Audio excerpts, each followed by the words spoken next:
On February 3rd, 1988, the city of Washington rejoiced. Over 650,000 fans lined Pennsylvania Avenue to hail their Super Bowl champions, the Washington Redskins.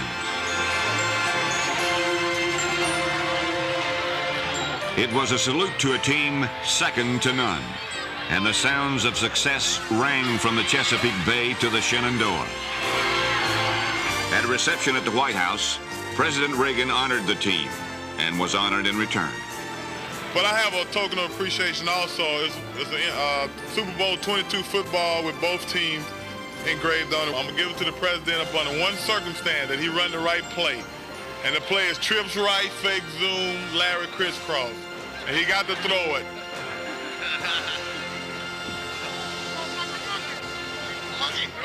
Where's Ricky Sanders? Here he comes.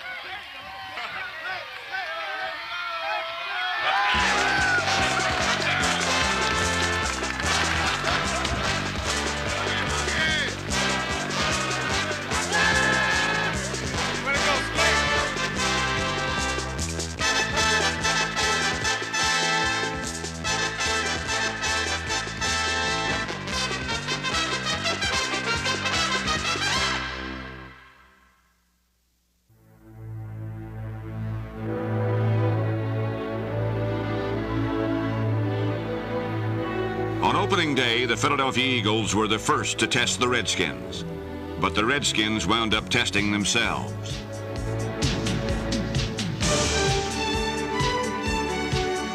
Quarterback Jay Schrader left the game with a sprained shoulder in the first quarter. His replacement, Doug Williams, had thrown just one pass as a Redskin. But in his first extensive action, Williams displayed veteran leadership as he directed the Redskins to a convincing 10-point win.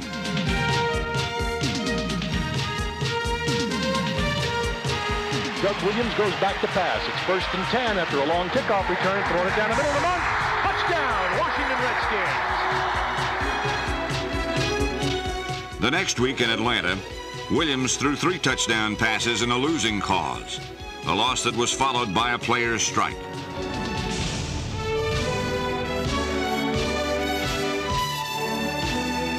To field replacement squads, every NFL team needed quality talent in a hurry. And no NFL executive did a better job than Bobby Beathard, the transplanted Californian who has helped keep the Redskins at the top. I am a general manager a little different from others because I do go out and scout all the time. I'm not one to sit in the office and do paperwork all day. Being out in the field looking for players, that's what I do best. I can rest assured that since I've been here, Bobby's going to do everything he can to get me that player at that position. He's the kind of guy that walk in a pair of sneakers all the time and a beat-up T-shirt and sit down and talk to anybody. And I think he's a fascinating guy to a lot of people for that reason. He's very different. Beathard and his scouting staff searched high and low for and found talented players to fill out a roster that quickly became the league's best. It was a lot of fun, to be honest with you. It was a challenge. It was almost like forming a new league, but you had to do it in 10 days. Heck, the games count, so you have to win the games, and then maybe we'll be able to take advantage of something like this. Following wins over St. Louis and New York, the Redskins traveled to Dallas to take on a Cowboy team littered with regulars.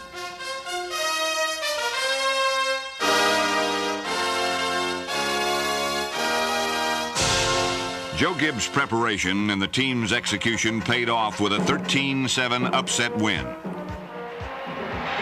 High formation, motion, handoff, end around. Phillips to the near side, 10, 5 to the 4, touchdown!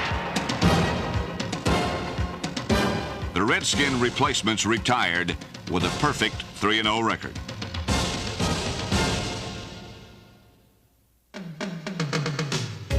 The next week, Washington veterans returned as the only NFL team where not one player crossed the picket line.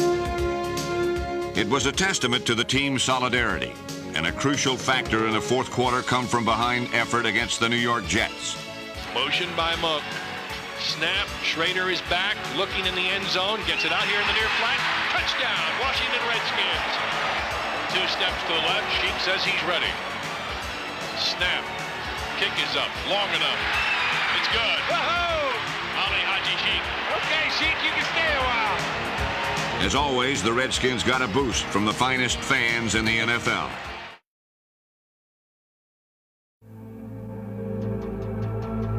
On one rain-swept Sunday in late November, Washington fell far behind the New York Giants in a game both veteran teams look forward to all year.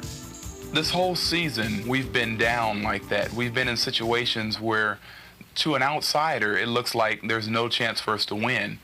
But we've believed in each other, and that's the key. In the frantic second half, the Redskins defense held the Super Bowl champions to a single field goal, and the offense exploded for 23 points. Gary Clark and the versatile Keith Griffin caught scoring passes from Jay Schroeder as Washington mounted a fourth-quarter charge as furious as the downpour. This time, the Redskins' comeback character earned them a 23-19 win. 28-yard line of the Giants. Schrader back, looking left. Mantel wide open at the 5. Touchdown, Washington Redskins. Ricky Sanders. We don't quite know who's going to do it, whether it's special teams, defense, or offense. But in there somewhere, we've been pretty hard to beat, and we've played some real close games. But our team has showed that it has character. It showed that it can come back and win. I think it knows how to win.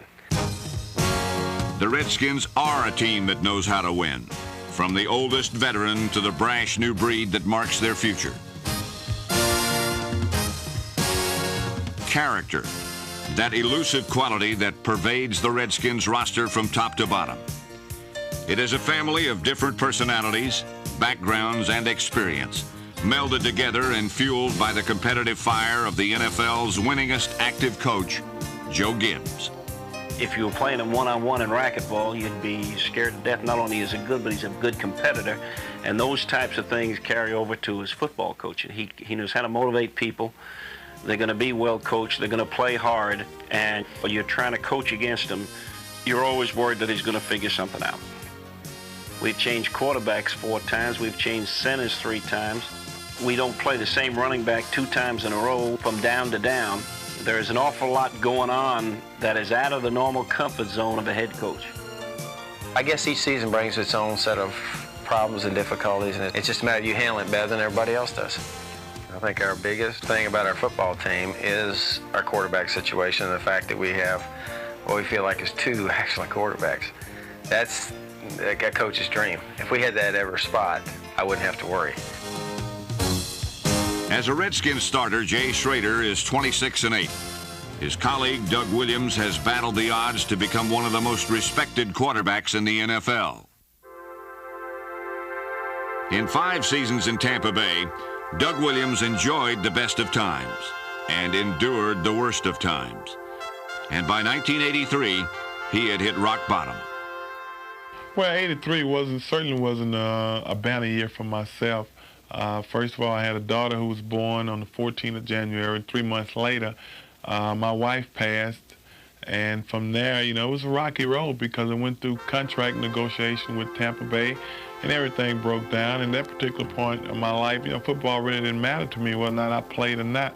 He's been through a lot of highs, a lot of lows. And with that, I think brings maturity and the fact that those kind of guys have seen a lot of things and been through some rough things and can lead you through other things. Back is Doug Williams. Sets up. Plenty of time. Going deep. What a great pass by Doug Williams. Whoa, did he do it all? Both Williams and Schrader capitalized on the talents of 3-time Pro Bowler Art Monk. Despite missing 3 games in 1987, Monk became one of the NFL's all-time top 20 receivers.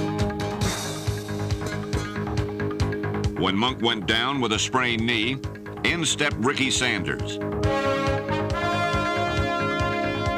In his first 6 starts, Sanders averaged 5 passes and over 90 yards, including 2 100-yard games and 4 touchdowns.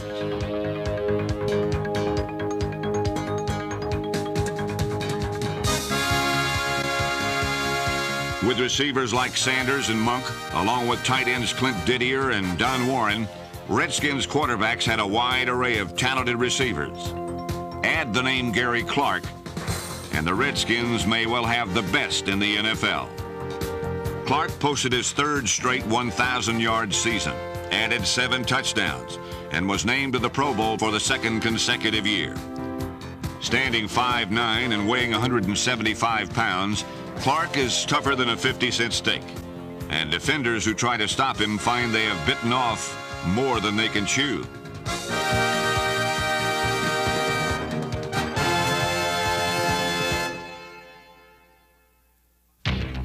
Over the past 5 years, the offensive line has produced its share of All-Pros as well. In 1987, new names like Raleigh McKenzie and Ed Simmons joined veterans Jacoby, Grimm, Bostic, Thielman, and May. They paved the way for Redskin runners like the elusive Kelvin Bryant, number 24, who doubled as the team's second leading pass catcher.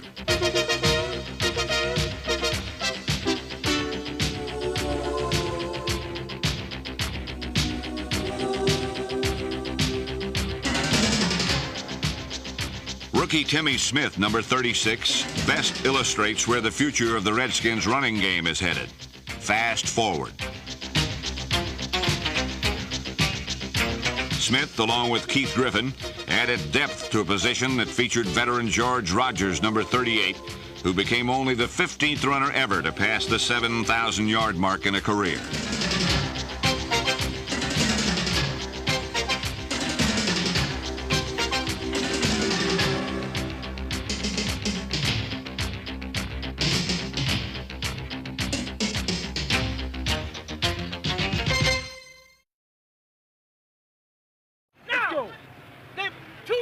Since the dawn of the Joe Gibbs era, Redskins special teams have ranked among the league's best. In 1987, Dean Hamill, Reggie Branch, Anthony Jones, Terry Orr, Clarence Vaughn, and Eric Yarber all made jolting impressions with this unit, where hitting is a way of life. Perhaps that's where free safety Todd Bowles developed his nose for the ball, and where strong safety Alvin Walton, number 40, honed the skills that made him the team's top tackler. Darrell Green, number 28, has been a fixture at cornerback for 5 fabulous years, and 1987 marked his 3rd trip to the Pro Bowl.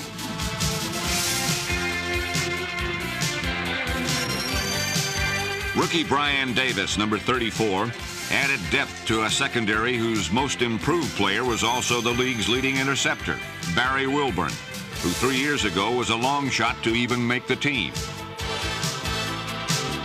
I don't think I ever wondered if I'd make the team. I never really doubted my ability, and I don't think my coaches or teammates did. I knew deep down that I could play and that I would make the team, and I was just hoping that I had a chance to get in the games and actually show what I could do. Quick hitter, throws the pass in the end zone, picked off. It's Barry Wilburn with his 9th at the 10, the 20. He's out to the 25, stumbles at the 30, to the 40, breaks to the middle of the field. He could go all the way. He gets a block. He's gone. It's Barry Wilburn with a 100-yard interception return for a Washington Redskins touchdown. While the secondary places an accent on youth, the linebackers' strength lies in their experience. Playing together for the last 7 years were Monty Coleman, number 51, Neil Olkowitz, number 52, Rich Malott, and Mel Kaufman, number 55. The youth movement includes linebackers Raven Caldwell and Kurt Govea, while depth on the defensive line is provided by Marcus Cook, number 74, Steve Hamilton, and Dean Hamill, number 78. The Redskins' defensive line gives credence to the phrase, "It's what's up front that counts." This is a unit that may well have the best pair of ends in the game. Charles Mann, number 71, who made his first Pro Bowl appearance, and Dexter Manley, number 72, the NFL's all-time sack leader. Tackles Darrell Grant, number 77, and Dave Butts, number 65, add punch and power to a Redskin defense that has a little bit of everything: strength and savvy, speed and smarts. It all added up to 11 regular season wins and an NFC East title. Next step, the playoffs.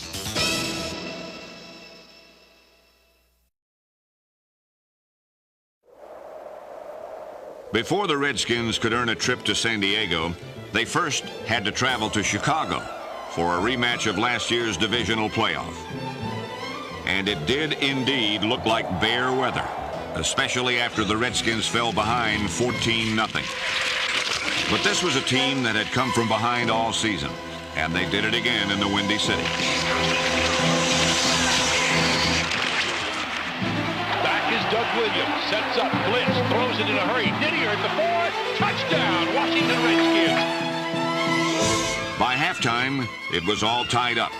And with 3 minutes gone in the third period, the Redskins finally got the jump on the Bears. Here's the kick. It's a good one. Green driven back to midfield on the far side. He's got the ball up to the 45, far side 40, a seam to the 35, bolts a man to the 30, breaks it to the near side 25, watch out to the 20, near side, he's gone, touchdown, Washington Redskins. Darrell Green returns the ball. The 21-17 win put owner Jack Kent Cooke's Redskins right where they wanted to be, at home for the NFC Championship game. Attitude was that we was going to never say die. Basically, that's going to be our attitude going into next week. No matter how bad things get, we just got to come out and keep on trying until the end, you know. It's not over till the fat lady sings. San Diego, here we come. Redskins got them on the run. Led by Williams, going our San Diego, here we come. This is the NFC Championship game. The Minnesota Vikings and the Washington Redskins. The Redskins, who are finally finishing their roller coaster of a season. And today, one of these two teams takes the final step on the road to the Super Bowl.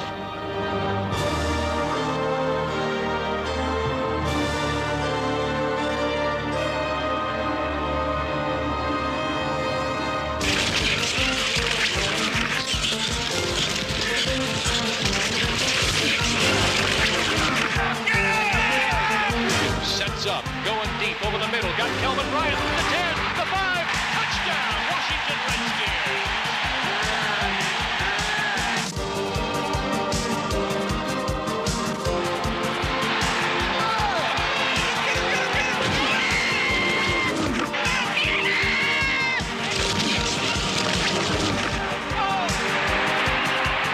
Back is Williams, looking right, fires it into the end zone, touchdown, Washington Redskins. To the Super Bowl. Fourth down and 4. Wilson takes the snap, looking left, throws it into the end zone, batted away, incomplete. Redskins are going to the Super Bowl.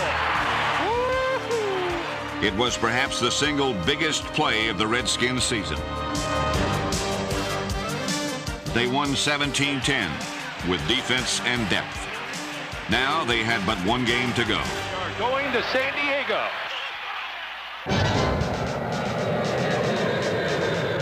Washington's trip to San Diego marked its third Super Bowl appearance of this decade, more than any other team.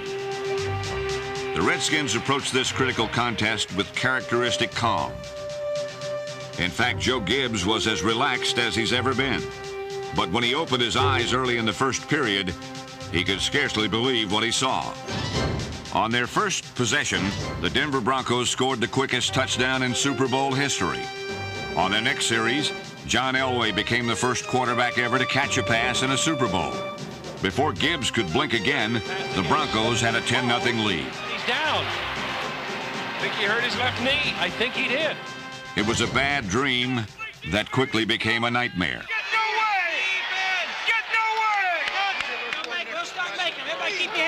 Doug Williams will be back in. You better bet on that, because Doug Williams is a competitor.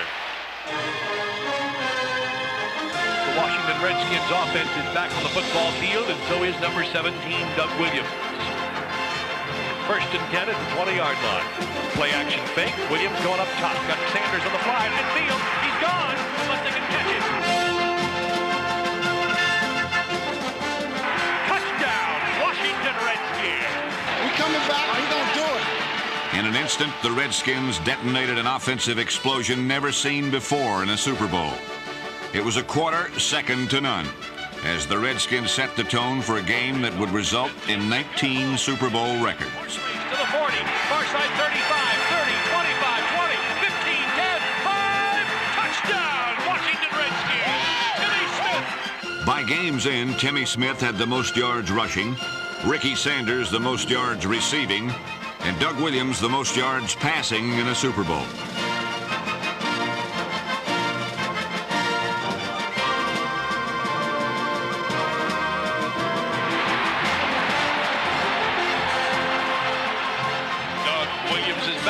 Lobs it into the end zone. He's got Didier. Touchdown, Washington Redskins. Holy cow.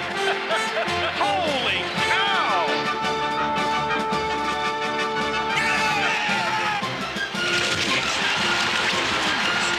Overshadowed by the offensive firepower was a defense that limited the Broncos to 59 second-half yards, sacked the elusive John Elway 5 times, and intercepted 3 passes.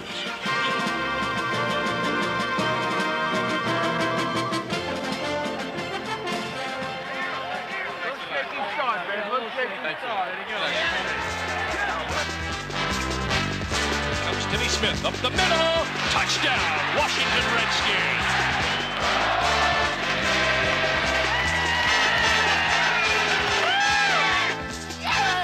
By winning 42-10, the Washington Redskins climbed to the pinnacle of professional football.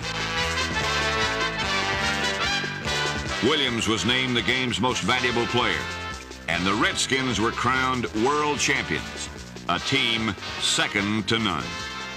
Redskins didn't simply enter the history books Sunday night, they rewrote them.